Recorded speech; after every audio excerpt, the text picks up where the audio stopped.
रेहाना और रवि की शादी के बाद रवि के पास कुछ नहीं था। रेहाना, तुमने मुझसे शादी करके एहसान किया है। मुझसे ज्यादा तो तुम कमाती हो। अरे तो क्या हुआ, एक दिन आएगा रवि कि तुम खूब पैसा कमाओगी। मुझे तुम पर पूरा विश्वास है।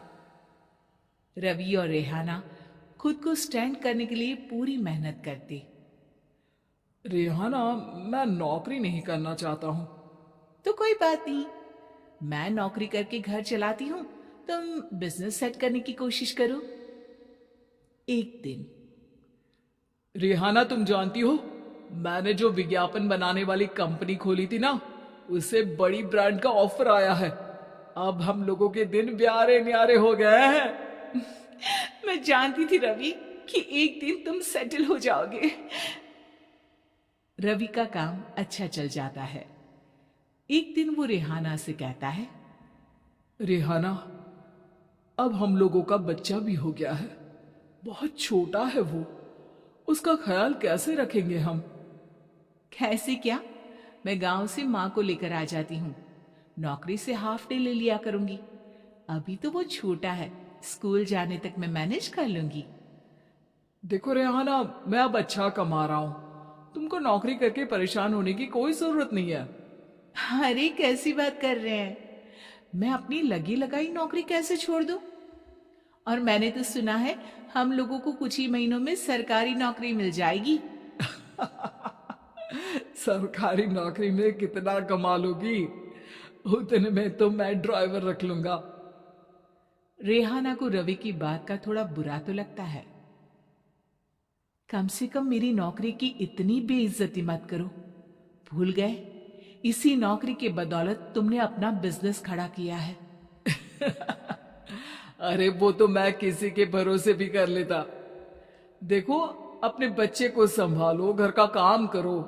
अब बाहर जाती तुम अच्छी नहीं लगती हो। रेहाना रवि के कहने पर नौकरी तो छोड़ देती है, लेकिन अब बड़े से घर में उसकी कीमत किसी नौकर से कम नहीं होती।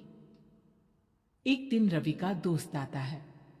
भाभी, हम लोग तो आपको तब से जानते हैं जब से आप लोग शादी होकर इस शहर में आए थे। आपकी बदौलत ही सारा बिजनेस खड़ा हुआ है। ये किस्मत तो आप ही की है भाभी। हाँ हाँ भाई, हमारी मेहनत तो कुछ है ही नहीं। अरे होगी, लेकिन भाभी की किस्मत के आगे कुछ नहीं।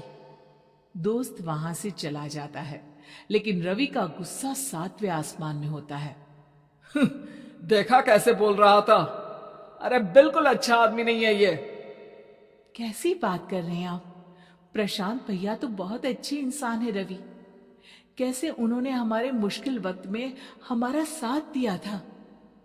अरे था पैसा तो साथ दिया, नहीं तो कौन पूछता है? रवि का व्यवहार पैसा आते ही अलग हो गया। वो बंदे को बंदा नहीं समझता। घमंड से घिरे रवि ने तो एक दिन हद ही कर दी। रेहाना, मैं अब तुम्हारे साथ नहीं रह सकता हूं। क्या क्या बकवास कर रहे हो रवि? क्या कहना चाहते हो? और क्यों नहीं रह सकते तुम मेरे साथ?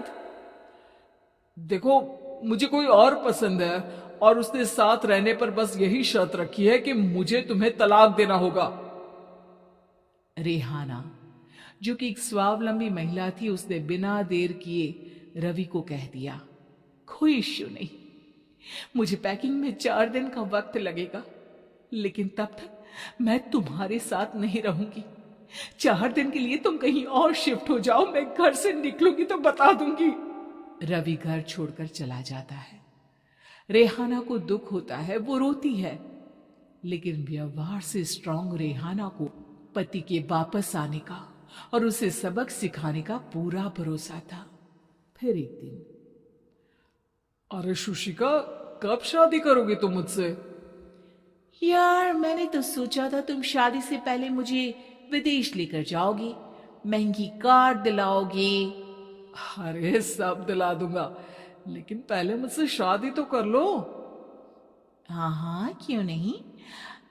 मैं कुछ दिनों के लिए अपने मम्मी पापा के पास जा रही हूँ और लोगों से अपनी शादी की बात करूंगी। अरे शुशिका, कैसे रहूंगा मैं तुम्हारे बिना।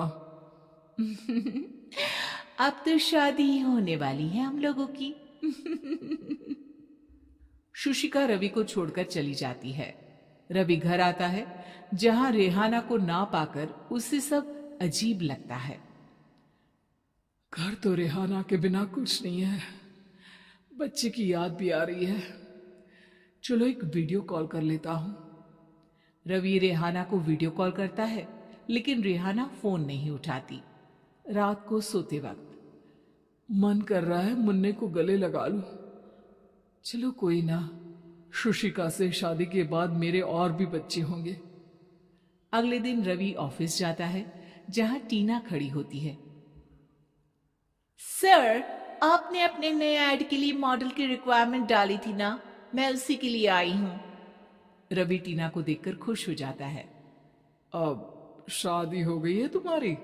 नहीं सर, बस अच्छा सा हैंडसम और अमीर लड़का देख रहे हैं मेरे मम्मी पापा। रवि के दिमाग से तो टीना को देखकर शुशिका का ख्याल भी खत्म हो जाता है। अरे यार, ये लड़की मिल जाए कितनी सुंदर है। शुशिका तो इसके आगे कुछ नहीं है। क्या तुम्हें ऐसा नहीं लगता कि मुझसे मिलकर तुम्हारी ये खोज खत्म हो गई है? आप तो 2 बच्चों की पापा लग रहे हैं। अरे नहीं नहीं, मेरी शादी तो हुई थी, लेकिन बीवी को किसी और से प्यार था, मुझे छोड़कर चली गई।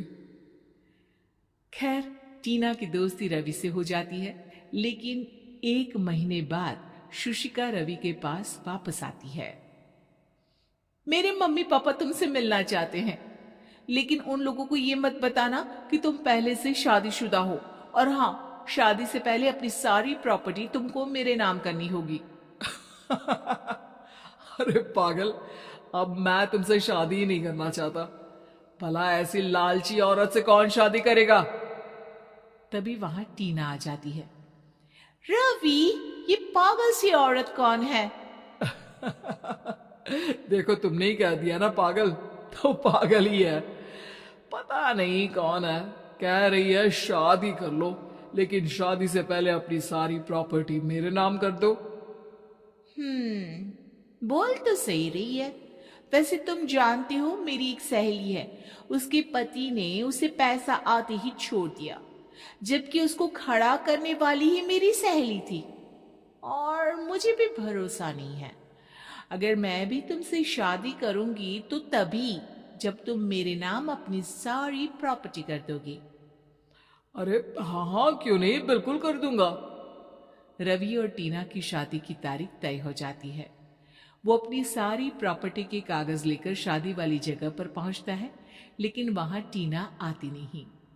रवि टीना को मैसेज करता है, कहाँ हो? सॉरी, मैं तुमसे शादी नहीं कर सकती, मुझे तुमसे भी ज्यादा पैसे वाला मिल गया। रवि को गुस्सा आ जाता है। वो गुस्से से सारा डेकोरेशन तोड़ रहा होता है कि वहां रेहाना आ जाती है। सर, क्या हो गया? क्या डेकोरेशन पसंद नहीं आई आपको? तुम यहाँ क्या कर रही हो? मैं यहाँ की डेकोरेटर हूं। क्या आपको पसंद नहीं आई यहाँ की सजावट? रवि दौड़कर रेहाना के गले लग जाता है। मुझे माफ कर दो रेहाना। रवि रेहाना के गले लग जाता है और रेहाना टीना को थैंक्स का मैसेज करती है।